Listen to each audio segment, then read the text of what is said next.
नमस्कार मित्रों, हम लोग नवंबर माह की दहलीज पर खड़े हैं। अंतिम दिन है सितंबर के अंतिम दिन हैं और उसके बाद अक्टूबर और अक्टूबर के बाद नवंबर आरंभ हो जाएगा।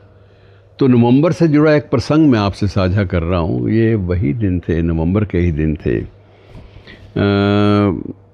और ये शायद वर्ष जो है ये 1897 का वर्ष था, जब हमारे आध्यात्मिक संत परंपरा के प्रमुख हस्ताक्षर, हमारे महान दार्शनिक और महान चिंतक स्वामी विवेकानंद का लाहौर में जाना हुआ था। और ये कथा बड़ी रुचिकर है। जब उनके बात चली कि वो वहाँ पर अपने 3 प्रवचन देंगे लाहौर में, तो लाहौर के लोगों में भी उन दिनों में ये पहचान नहीं थी कि लाहौर केवल एक इस्लाम का केंद्र है, ऐसा कुछ नहीं था। और इसी चर्चा मात्र से पूरे लाहौर में और आसपास के क्षेत्रों में एक अलग सी एक उमंग की लहर कि स्वामी विवेकानंद हमारे शहर में आ रहे हैं, हमारे महानगर में आ रहे हैं और वो यहाँ पर अपने 3 प्रवचन देंगे। इस बात को लेकर लोगों में अपार उत्साह था।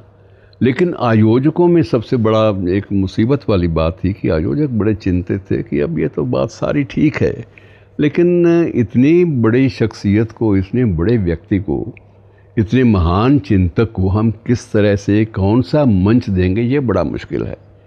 क्योंकि ये आशंका ये थी कि इनको सुनने तो लाखों की संख्या में भी आ सकते हैं लोग। और स्वामी विवेकानंद की एक परंपरा ये भी थी कि जहाँ भी जाते थे उनके 400-500 शिष्य उसी परंपरा में वहाँ पहले ही पहुँचे होते थे या उनके साथ चले जाते थे। तो एक लंबी चौड़ी सूची थी, उनके साथ आने वालों की भी होती थी और श्रोताओं का तो कोई अनुमान लगाना ही मुश्किल था। तब सोचा गया कि लाहौर में तो कोई भी ऐसा मैदान नहीं है जहाँ ये प्रवचन जो है ये साझा किया जा सके और लोग सुन सके शांतिपूर्ण माहौल में। कोई ऐसा स्थान नहीं है। और उनको ठहराएंगे कहाँ से? इतने बड़े संत और उनके साथ आने वाले लगभग 400-500 उनके शिष्य, इन सब के लिए गरिमापूर्ण स्थान तो चाहिए। तो उस वक्त नज़र एक स्थान पर टिकी और वो था राजा ध्यान सिंह की हवेली। राजा ध्यान सिंह की हवेली अपने आप में एक बहुत बड़ा कथानक आज भी लाहौर के इतिहास से जुड़ा हुआ है। राजा ध्यान सिंह की हवेली के बारे में मैं आपको बता दूं कि राजा ध्यान सिंह, जैसे कि ऐतिहासिक तथ्य है, ये एक डोगरा सूबेदार थे और महाराजा रंजीत सिंह के जीवन काल में उनके होने का उल्लेख मिलता है और उनका बड़ा सम्मान था उस दरबार में भी। राजा ध्यान सिंह की हवेली की ओर सबका ध्यान गया कि वही हवेली एकमात्र ऐसा स्थल है जहां उनके शिष्यों को और स्वामी जी को ठहराया जा सकता है। केवल एक हिचकिचाहट थोड़ी सी ये थी कि वो जो हवेली है वो हीरा मंडी, जो अलग संदर्भ में याद की जाती है आज भी, जिस पर अब फिल्में भी बन रही हैं, तो वो हीरा मंडी से बिल्कुल सटी हुई है। और रादर ये कहा जाता है कि वो हीरा मंडी का ही एक अग्रिम भाग राजा ध्यान सिंह की हवेली था। अब उसमें यह भी संकोच था कि अगर इधर से गुजरेंगे तो हीरा मंडी में बसने वाले लोग, वहाँ की नर्तकियाँ, वहाँ के अन्य जो संगीत के जो केंद्र हैं, वो सारे के सारे बड़े अद्भुत लगेगा। ये मेल बनता नहीं है, एक साधु संत भगवाधारी और दूसरी तरफ एक नृत्य की एक अद्भुत नृत्यशाला, एक अद्भुत लोगों की जीवन की शैली जीने वाले लोगों की बस्ती। तो ये कुछ लोगों को संकोच भी हुआ कि कैसे स्वामी जी और ये हीरा मंडी के परिवेश में उनको जोड़ा जा सकेगा। तो उनके लिए एक अलग मार्ग बनाया गया और मार्ग उस मैदान की ओर जाने वाला था जिस मैदान में एक बहुत विशाल सर्कस लगा करती थी। क्योंकि आयोजकों को लगता था कि सिवाय उस सर्कस वाले मैदान के और कोई ऐसा विशाल स्थान नहीं है जहां स्वामी विवेकानंद जी के प्रवचन सुने जा सके। लाखों की संख्या में लोगों ने आना था, तो भगदड़ ना मचे, लोग शांत मन से सुन सकें, ये भी एक बड़ी चुनौती का मामला था।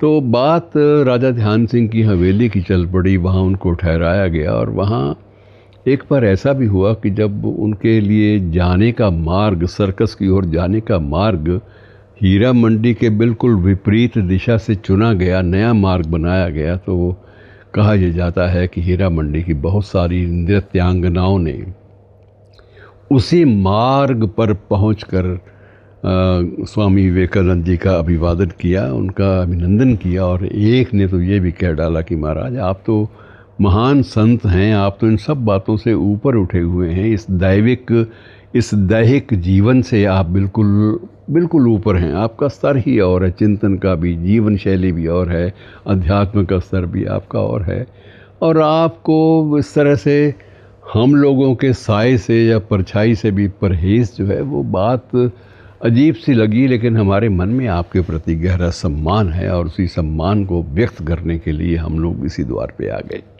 तो मित्रों, बड़ा रोचक प्रसंग है राजा ध्यान सिंह की हवेली और स्वामी विवेकानंद के प्रवचन।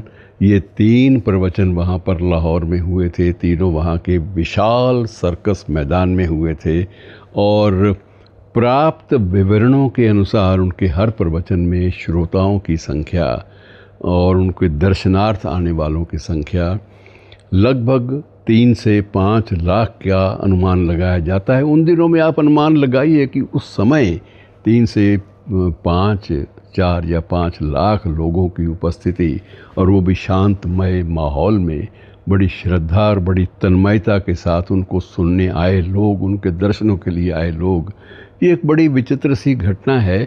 उन्हीं के जो तीनों प्रवचन थे उसके बारे में चर्चा फिर कभी किसी अन्य प्रकरण में, लेकिन वो तीनों ही प्रवचन उनके गहरा प्रभाव लाहौर की जनता पर छोड़ गए थे, और उस समय उनका जो मुख्य रूप से उनके स्वागत और प्रबंधन में जो मुख्य भूमिका निभाई थी वो स्वामी राम तीर्थ ने निभाई थी, और ये एक बहुत बड़ी बात है। और बाद में जो प्राप्त विवरण है उनके अनुसार तो उर्दू के प्रख्यात शायर और चिंतक इकबाल साहब भी एक बार, हाँ, यद्यपि उनकी उम्र ज़्यादा नहीं थी उन दिनों में, लेकिन वो भी श्रोताओं में एक बार शामिल हुए थे, सबका ध्यान उधर भी गया था। तो ये एक कथानक ऐसा है राजा ध्यान सिंह की हवेली का, जिसका जिक्र आपसे बांटना मुझे बड़ा प्रासंगिक लगा, और स्वामी विवेकानंद के उन्हीं तीनों प्रवचनों के बारे में विस्तार से चर्चा फिर कभी। धन्यवाद।